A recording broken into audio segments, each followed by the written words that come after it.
জুবিনক মৃত্যুৰ মুখলৈ ঠেলি দিয়া ব্যক্তিগৰাকীয়ে হ'ল মুখ্যমন্ত্ৰী। জুবিন দাক মৃত্যুৰ মুখলৈ ঠেলি দিয়া মূল জগৰীয়া মানুহগৰাকী অসমৰ মুখ্যমন্ত্ৰী। যোৱাকালি জুবিনক লৈ ৰাজনীতি আটাইতকৈ বেছি মুখ্যমন্ত্ৰীয়ে কৰিছে। আটাইতকৈ বেছি ৰাজনীতি অসমৰ মুখ্যমন্ত্ৰী হিমন্ত বিশ্ব শৰ্মা ডাঙৰীয়াই কৰিছে। মহাপ্ৰয়াণৰ দিনটোৰ পৰা আজিলৈ যি যি কৰিছে সকলো তথ্য দিম। জুবিন দাৰ মহাপ্ৰয়াণৰ দিনটোৰ পৰা নকৰিব লগা বহুত কাম কৰিছে, যিবোৰ কথা আমি এতিয়াও কোৱা নাই। আমি ন্যায় বিচাৰিছো, তেওঁ কি কৰিলে কি নাই এটা এটাকে কম। আমি 8 বছৰ আগৰ পৰাই হত্যাৰ পৰিকল্পনা কৰিছিল জুবিনক। বছৰ আগৰ পৰাই বোলে হত্যাৰ ষড়যন্ত্ৰ ৰচনা কৰিছিল।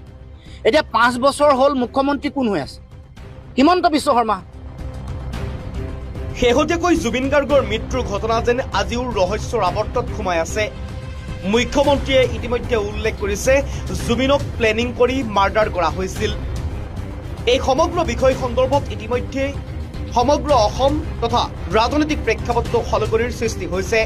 বিৰোধীয়ে ভিন্ন সময়ত শাসক পক্ষৰ গাফিলতিৰ কথা উন্মোচন কৰি অহা পৰিলক্ষিত হৈছে। শেহতীয়াকৈ অসম জাতীয় পৰিষদৰ সভাপতি লুৰিণজ্যোতি গগৈ উপস্থিত হৈছিল বৰাকত উপস্থিত হৈয়েই জুবিনৰ মৃত্যুক লৈ খুলিছে মুখ। জুবিনক মৃত্যুৰ মুখলৈ ঠেলি দিয়া প্ৰথমগৰাকী ব্যক্তিয়ে হ'ল মুখ্যমন্ত্ৰী বুলি মন্তব্য কৰিলে লুৰিণজ্যোতি গগৈয়ে। সমান্তৰালভাৱে ক'লে জুবিনক লৈ আটাইতকৈ ৰাজনীতি কৰা ব্যক্তিগৰাকীয়ে মুখ্যমন্ত্ৰী। আটাইতকৈ বেছি ৰাজনীতি অসমৰ মুখ্যমন্ত্ৰী হিমন্ত বিশ্ব শৰ্মা ডাঙৰীয়াই কৰিছে। জুবিন দাক মৃত্যুৰ মুখলৈ ঠেলি দিয়া মূল জগৰীয়া মানুহগৰাকী অসমৰ মুখ্যমন্ত্ৰী। যোৱাকালি উল্লেখযোগ্য যে শেহতীয়াকৈ মুখ্যমন্ত্ৰীয়ে জুবিন গাৰ্গক 8 বছৰ আগৰ পৰাই হত্যাৰ পৰিকল্পনা কৰাৰ কথা উল্লেখ কৰিছে। সেই সন্দৰ্ভত প্ৰতিক্ৰিয়া ব্যক্ত কৰি লুৰিণজ্যোতি গগৈয়ে কয়, 5 বছৰ মুখ্যমন্ত্ৰী হৈ কিয় উলিয়াব নোৱাৰিলে জুবিনৰ হত্যাকাৰীক? আমাৰ জাতীয় সম্পদ জুবিন গাৰ্গক জীয়াই ৰাখিব নোৱাৰিলে কিয়? নৈতিক দায়িত্ব স্বীকাৰ কৰি পদত্যাগ কৰাৰ দাবী মুখ্যমন্ত্ৰীক। এনেদৰে মুখ্যমন্ত্ৰীক পদত্যাগৰ দাবী উত্থাপন কৰিলে লুৰিণজ্যোতি গগৈয়ে। আটাইতকৈ বেছি অসমৰ মুখ্যমন্ত্ৰীয়ে কৰিছে। জুবিন দাৰ এই শৈশৱ কটোৱা জেগাৰ পৰা কৈছো, আটাইতকৈ বেছি ৰাজনীতি অসমৰ মুখ্যমন্ত্ৰী হিমন্ত বিশ্ব শৰ্মা ডাঙৰীয়াই কৰিছে।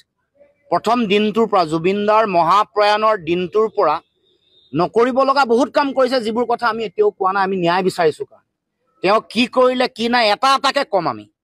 আৰু তেওঁ যোৱাকালি কৈছে যে হত্যা 8 বছৰ আগৰ পৰাই ষড়যন্ত্ৰ ৰচনা কৰিছে, হয় নহয়? বিধানসভাৰ মজিয়াত কৈছে 8 বছৰ আগৰ পৰাই বোলে হত্যাৰ ষড়যন্ত্ৰ ৰচনা কৰিছিল। এতিয়া 5 বছৰ হ'ল মুখ্যমন্ত্ৰী কোন হৈ আছে? হিমন্ত বিশ্ব শৰ্মা। 5 বছৰ হ'ল গৃহমন্ত্ৰী কোন হৈ আছে? হিমন্ত বিশ্ব শৰ্মা। 5 বছৰ